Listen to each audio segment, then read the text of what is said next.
All right, let's dive into one of the most high-profile courtroom dramas of 2025, the Sean Combs trial. You probably know him as Diddy, a music mogul and entrepreneur, but right now, he's at the center of a federal case with some seriously heavy charges: racketeering, conspiracy, sex trafficking, and transporting individuals for prostitution. And to be clear, Combs has pleaded not guilty to every single count. So, what's actually happening inside that lower Manhattan courtroom? The prosecution's painting a pretty dark picture. They say Combs used his money, his power, and a tight inner circle to build what they call a criminal enterprise, one that trafficked and abused women. The centerpiece of their argument? A series of alleged freak-offs, private parties where, according to prosecutors, Combs coerced women into participating in sex acts, sometimes with hired men. They claim these weren't just wild parties, but scenes of violence, manipulation, and fear. Prosecutor Christy Slavic didn't pull any punches in her nearly 5-hour closing argument.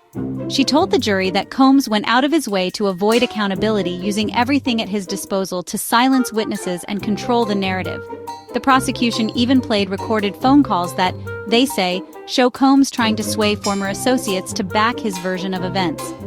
And they brought in testimony from ex-girlfriend's assistants and even a rival rapper, all alleging everything from witness tampering to forced labor to outright assault, including that explosive video of Combs allegedly attacking Cassie Ventura in a hotel.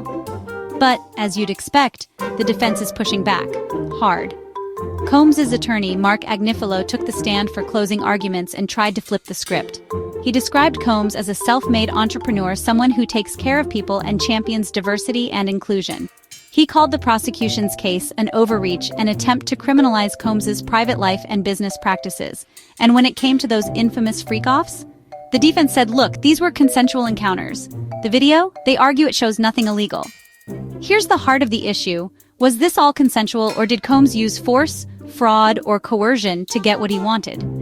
The racketeering charge means the jury has to decide whether this was a one-off or part of a larger, ongoing criminal operation.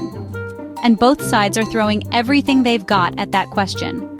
The jury's got a lot to sort through: testimonies, videos, phone calls, and a ton of emotion on both sides. This case isn't just about Sean Combs, it's about power, consent, and accountability in America's entertainment industry. As the verdict looms, the stakes couldn't be higher, not just for Diddy, but for the conversation around celebrity justice and who gets to write their own story.